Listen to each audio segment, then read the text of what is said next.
Yeah, we still are super excited. It's like this stuff. This is so. It's actually really bad. Somebody's like, oh, we're kind of famous, so I'm a little awkward. And we're not famous, but to them we are. But we're awkward when too. Oh my god, this person thinks we're famous. So it's like, hi. Don't let that discourage you from saying hi, though. The worst thing is we'll just be super awkward. When we see that's for those who follow Twitter, I posted a thing the other day because that day was the second or third time that someone posted, hey, I just saw Greg, Bethany, and Paul, and you say hi because people think they were doing stuff. It's like, no, he said, you guys ever won? So it's like, no, say hi. Almost say hi. Yeah, no, actually, no, Seamus did it too. Yeah. So, but, no, but it's awesome. Yeah, we always want to say hi and talk. Because we're just here to hang out with you guys, man.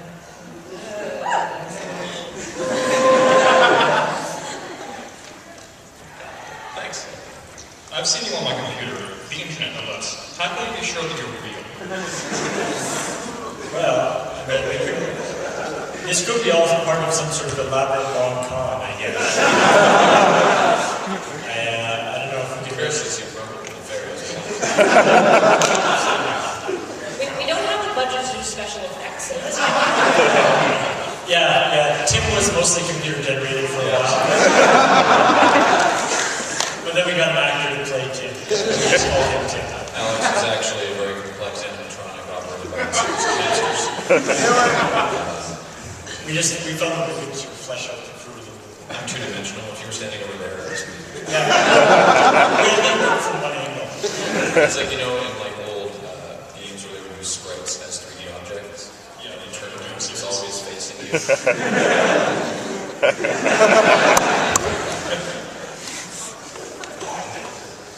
Okay, I have two questions. First of all, does NEA plans on actually making the NES box? The NES Box 360. Stuff like that. Yeah, that would be super cool. I mean, the great thing about the NES Box, I think you could make a 360, especially with if you put one of the new 360s into an old 360 box, right? So you had a bunch of extra space, and you can put the NES stuff in there. But I think the real cool thing about the NES box is the idea of actually backporting 360 games to NES. Well, that guy did the Halo for Atari, right? I don't know if anybody did that. But Halo, so maybe if somebody wants to work on backporting 360 games to NES. He does, I think he works for Mojang now, I think Junk Boy, I think his name is. He does these great screenshots of backwards, what's the term for it? Demake? Backported, I guess, something like that? Yeah. Demake. Yeah. It's like a demake of taking current games and what they would look like. He did one recently of an Uncharted for the PS3, but it was like a side scroller that looked like Metal Slug. I was just like, I want to play that. I really want to play that because it looks awesome. I'm a huge fan of in the Commodore Hustle continuity. Myself as certain the stuff I invent. It's always the NES box is obviously an Xbox with fans duct taped to it and random wires connected. I like that system of inventing where it's just a thing that's really obviously just random bits glommed on. Cool. Well, I remember years ago, I don't know if this was inspiration for it or not, I can't remember, there was a crazy case model that was it was a very large computer case, but it had, a very, very good PC in it. And then it had a 360 and a PS2 and NES in the top, and then Super Nintendo further back, and then a 64. It was everything. It was an R2D2. And this was just a computer case. This was They made an R2D2 one that had 12 systems in it. 12 systems. Oh, that's even better. And a projector. It had a holographic projector in it? Yeah. Best thing ever. That wasn't the answer to your question. I forgot what your question was. Oh, right, that makes the next one, yes. Next one. And then my second question, which is possibly the oldest question on the internet. This one's for each of you. Ninjas versus pirates. Who wins and why? See, we answered this in our podcast, and we put forward the dread-powered Roberts is a ninja pirate. And from Princess Bride, and we were putting forward that would probably be the opinion. Unified faction. And they could fight under one man. And zombies and robots and all that. In all honesty, though, we did actually answer that in the podcast. It's like, okay, pirates are awesome. They're super cool. That's it. Ninjas would kick their ass. I'm sorry. Pirates are awesome, but They're a ragtag bunch of alcoholics with limbs missing.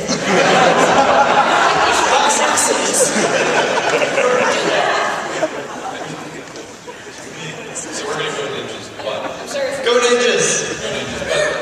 but specifically DPR. Dread Power Roberts. No ninja, no. Two questions.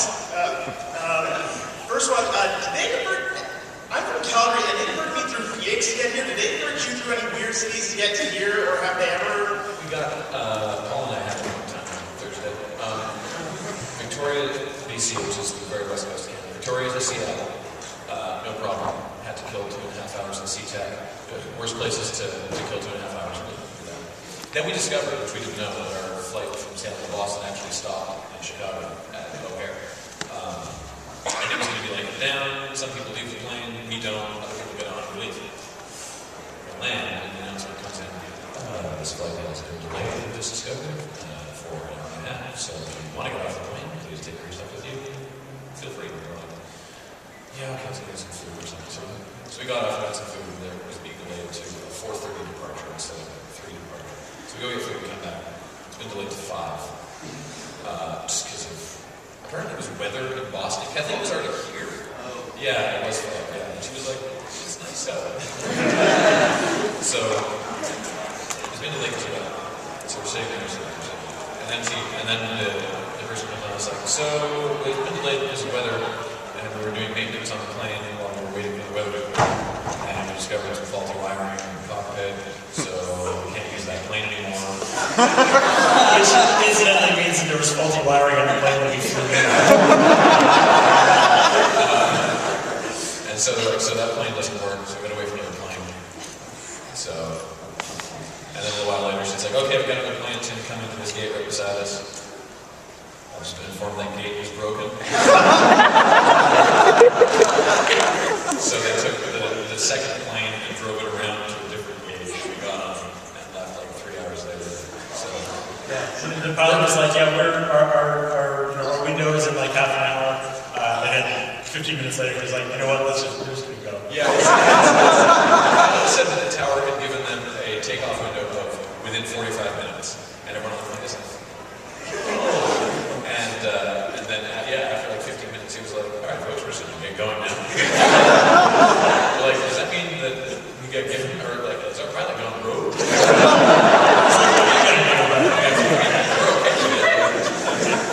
So, and then when we came here last year, we went through Salt Lake City, which, actually, this is the right crowd for this reference. All we saw of Salt Lake City was from the airplane and from the airport. And for those of you who are familiar, this is an observation Paul made. You familiar with Mode 7 on the Super Nintendo? It was the system how there's just the flat, like the big polygon of the ground moves, but the mountains stay there. Salt Lake City, if you're standing in it, is absolute flat, as far as the eye can see on 3 sides, and then just a wall of mountains. It looks like Mode 7. And by the way, we are counting Chicago and Salt Lake City as having been to those states. So, Yeah. The second question was, would you ever consider having one of the other LoadingReadyRun team do the unskippable, like if you were like sick or something like that? yes. It's never come up. Just good hearty immune systems then? Well, no, I mean, we have had 1 or 2 times when it's been like, okay, We try to operate a few weeks you try. in advance. Sometimes that works, sometimes that doesn't.